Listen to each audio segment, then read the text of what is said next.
कि सर 50 की जगह 60 लाख हो, भाई कितने भी हो जाए, बेरोजगारी है, वो भरेंगे फॉर्म। पर क्या 50 लाख बच्चा तैयारी करेगा? मैं कहूंगा 35-36 लाख तो एग्जाम में बैठेगा, क्योंकि अभी हवा हवा चली थी, इतनी सारी वैकेंसी, इतनी सारी वैकेंसी, तो बच्चों ने सबने फॉर्म डाल दिया, जो तैयारी के कभी टच में थे नहीं थे, जिसका काम अच्छा चल रहा था, बुरा चल रहा था, सबने डाल दिया।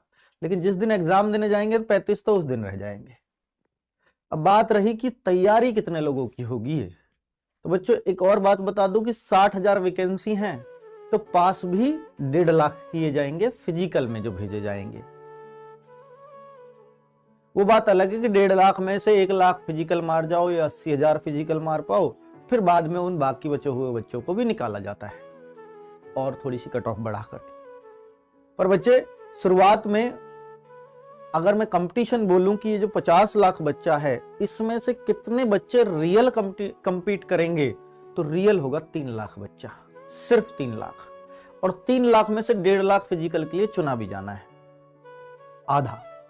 तो आप ये समझ लीजिए, आपके गांव में 2 सीरियस बच्चे तैयारी कर रहे हैं तो 1 का तो सिलेक्शन हो जाएगा, 4 सीरियस बच्चे तैयारी कर रहे हैं तो 2 का तो सिलेक्शन हो जाएगा। और वैसे ओवरऑल देखो तो 83 बच्चों में से 1।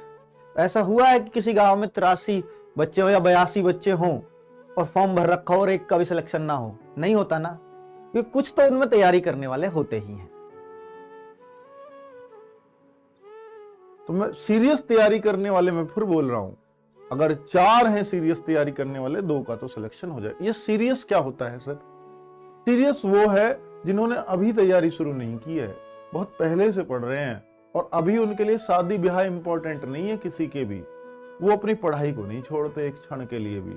और वो बच्चे इस समय, मैं ये नहीं कह रहा कि सीरियस वो है जिसके 250 मार्क्स आ रहे हैं मॉक में, मैं ये कह रहा हूं कि हो सकता है 170 वाला 160 वाला भी वहां नंबर ले आए, लेकिन अभी वो सीरियस नहीं लगा हुआ हो, बहुत सीरियसली वो देख रहा हो कि मेरी ये सब्जेक्ट पे कमजोर पकड़ है तो मैं इन सब्जेक्ट के सिर्फ इन टॉपिक्स को पढ़ूं। वो ये नहीं है कि कोई कुछ भी शुरू कर दे रहा है, आपको सब कुछ ही पढ़ देना है। अगर ऐसे करोगे तो सिलेक्शन नहीं होगा बच्चों, वो भीड़ चाल है।